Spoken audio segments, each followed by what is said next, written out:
eu sou mãe de 3 crianças com diagnóstico de autismo e eu também entrei para a investigação.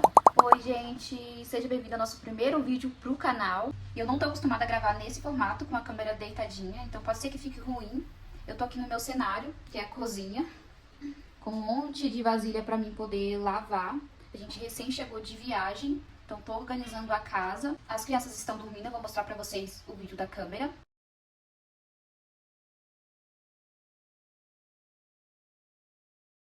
Coloquei vocês aqui do lado, que enquanto eu vou lavar as vasilhas, eu vou conversando com vocês primeiro sobre o diagnóstico das crianças, né? Como vocês sabem, eu sou mãe de 3 crianças com diagnóstico de autismo e eu também entrei para a investigação. Fiz uma avaliação que durou uns 2 meses, já acabou, então agora eu tô só aguardando sair o meu laudo, né? Pra gente saber o que deu ali. Eu também não sei. O Davi tem 6 anos, o Arthur tem 4 anos, e a Cecília tem 3 anos de idade. Todos 3 têm o diagnóstico de autismo, eles têm laudo, tem tudo que atestem que eles têm o diagnóstico. Fizeram uma avaliação com uma neuropsicóloga e uma fono para receber o diagnóstico. O Arthur, ele precisou ficar mais tempo em investigação, porque no início teve uma suspeita de que pudesse ser um TDAH do que um autismo, e ficou nessa dúvida, né, de ser TDAH ou ser autismo. Enfim, no fim, ele era autista, né, ele é autista, e tem marcadores para TDAH e também tinha marcadores para TOD, que foi aí que eu descobri o que era TOD, né. Tudo começou com a Cecília, basicamente. A minha maternidade atípica começou na Cecília, que é a nossa terceira filha, a caçulinha. Ela nasceu e ela não era um recém-nascido típico. Ela não chorava nem pra mamar, nem de fome, nem nada. Era super quietinha, super estática, vamos dizer. Ela não fazia contato visual pra mamar. Mas de início, a Cecília não teve suspeita de autismo. Eu não sabia o que era autismo, tá? E a Cecília começou o acompanhamento com o pediatra com 10 meses de vida. Por outras questões, né? Que ela tem um atraso de desenvolvimento, ela tem o atraso global, o neurodesenvolvimento. A Cecília não atingiu nenhum marco motor. Ela não sustentou o pescoço, ela não sentou, ela não engatinhou, ela não teve aquela fase de ficar em pé e segurando as coisas. Ela não atingiu nenhum marco motor. Então, isso chamava muita atenção, né? Mas eu, ainda assim, achava que era normal. Eu não tinha... Ai, gente, eu era completamente leiga. Acreditava muito naquela frase de cada criança tem o seu tempo. E a Cecília começou o acompanhamento com 10 meses de vida. O pediatra já estava alertando a gente que a Cecília poderia ter uma paralisia cerebral. Essa foi a nossa primeira conversa. Ele falou assim bem claro que a Cecília poderia ser uma criança especial, que ela ia demandar de terapia, ela ia precisar de terapia por muito tempo. E aí, nisso, ele começou a conversar com a gente, né? E fez um encaminhamento para uma neurologista, né? A Cecília, a cabeça dela era menor, ela não tinha o peso ideal, ela não tinha o tamanho ideal para um bebê daquela idade. Quando ele fez o encaminhamento, ela já estava com 1 ano. E ela ainda não tinha atingido nenhum marco motor, era bem molinha. Então, a minha jornada na maternidade atípica começou pela Cecília. Mas o autismo? O autismo começou pelo Davi. O Davi já estava na creche. O Davi começou a frequentar a creche na pandemia. Ainda estava naquele sistema de 1 semana na escola e outra semana em casa. Enfim, nesse sistema ele estava. E não dava para observar muito, né? Mas ele finalizou esse ano letivo. No segundo ano letivo dele que começou.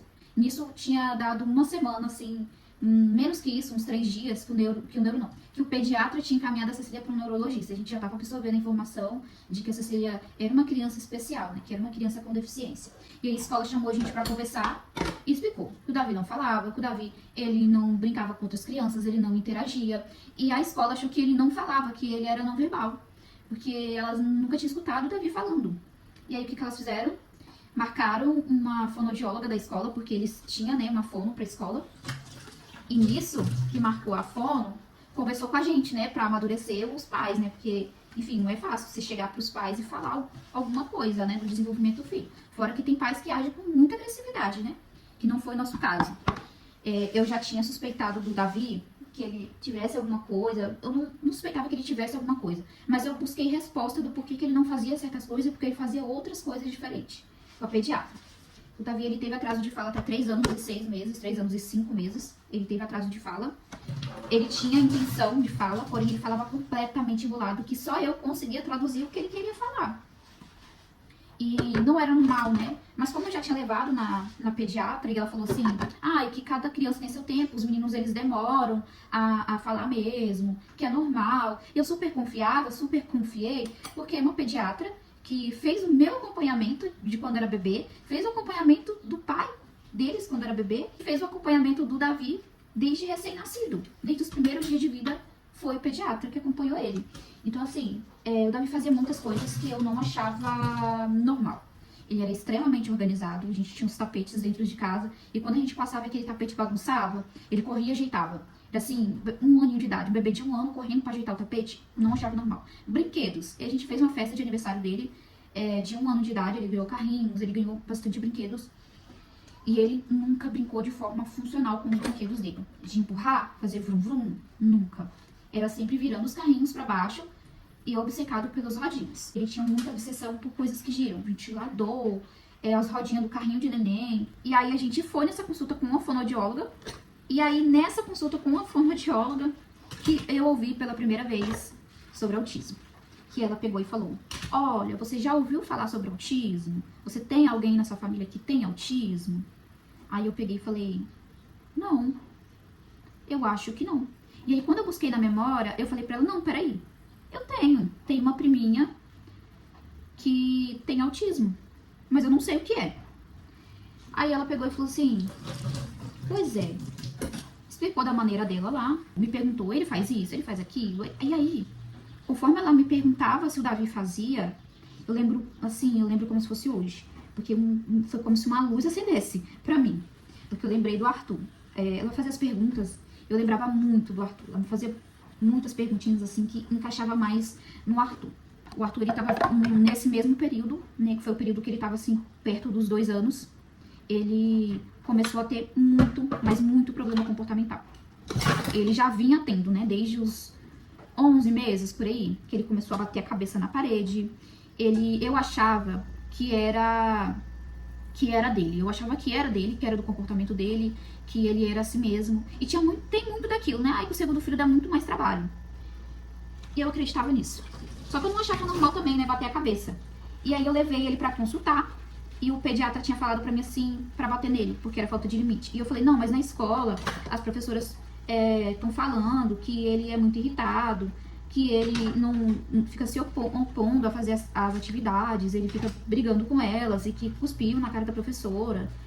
Ele voltava com os problemas comportamentais. E eu fui atrás, sabe? Porque ele tava na escola, ele começou junto com o Davi.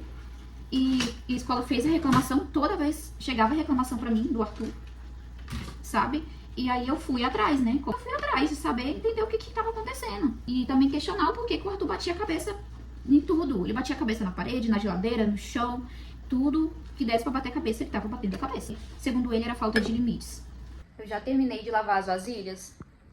O meu celular ele descarregou, mas eu vou continuar contando a história pra vocês. Agora eu vou tirar as crianças do quarto, porque eles ainda estão lá. Vou preparar o café deles e eu vou fazer uma batida, uma vitamina de banana com morango e leite de inhame. Leite de inhame deles. Tá até acabando, eu vou fazer mais. E eles estão lá na sala assistindo televisão agora. Já fiz a vitamina das crianças, eu coloquei no copo. Agora eu vou chamar eles pra vir tomar. Não vou fazer nada mais de lanche, porque eles falaram que não quer, que quer só a vitamina.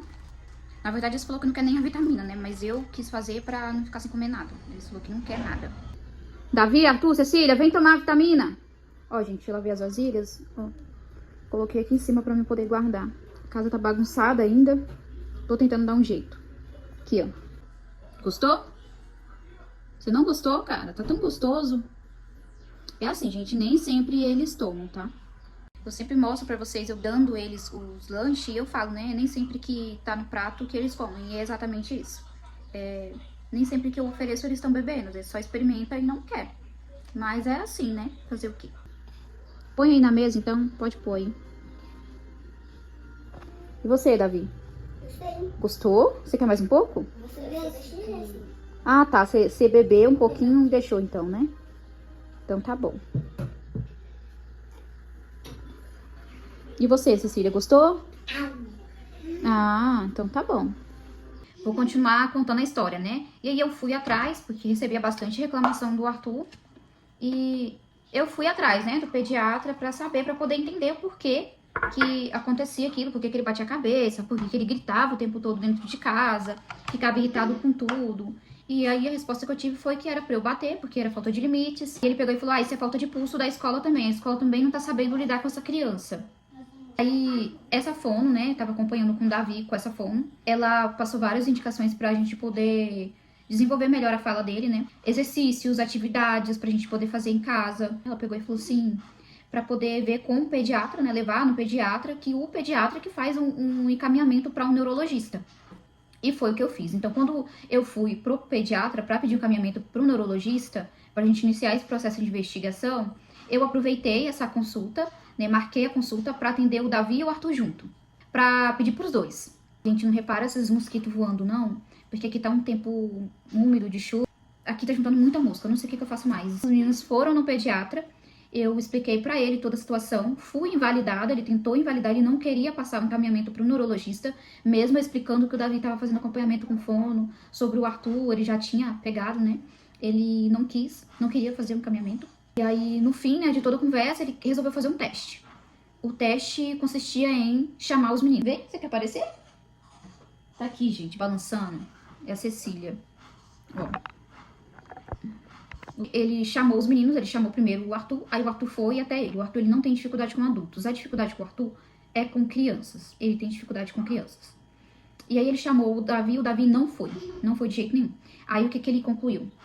Que o Davi era autista, só porque o Davi não foi pra ele, o Davi não deu atenção pra ele, nem sorriu, nem olhou pra ele, mas o Arthur não era autista porque o Arthur foi até ele.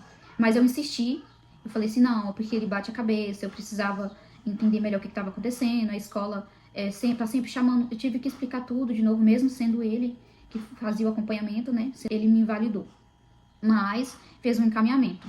E aí no fim ele acabou falando assim, realmente, essas coisas não são normais, eu acho que ele acabou vendo que alguma coisa não tava legal, né? A pessoa falou assim, realmente precisa passar no neurologista. E soltei um comentário assim baixinho, né? São 3 crianças, né, com essa suspeita. Aí ele virou pra mim e falou assim, impossível, é impossível 3 crianças ser autista. Ele falou pra mim.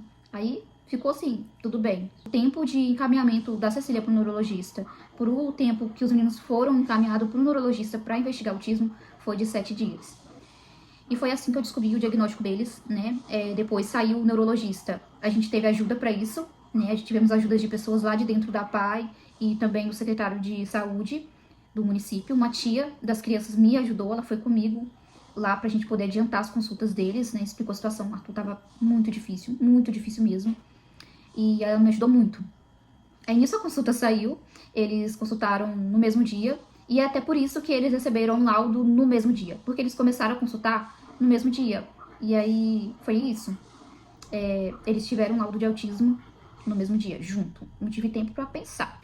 Então, gente, eu vou finalizar o vídeo aqui, porque já vai ficar muito longo. Mas esse é o nosso vídeo de hoje, eu espero que vocês tenham gostado. Esse é o nosso primeiro vídeo, eu decidi contar primeiro sobre o diagnóstico dos meninos, para poder dar continuidade. Os vídeos daqui vai ser um vídeo mais aprofundado sobre a nossa rotina, um vídeo mais longo, explicando cada coisinha que aconteceu no nosso dia. Eu espero que vocês gostem, que acompanhem a gente. Então esse é o nosso vídeo de hoje, eu espero que vocês tenham gostado e até o nosso próximo vídeo.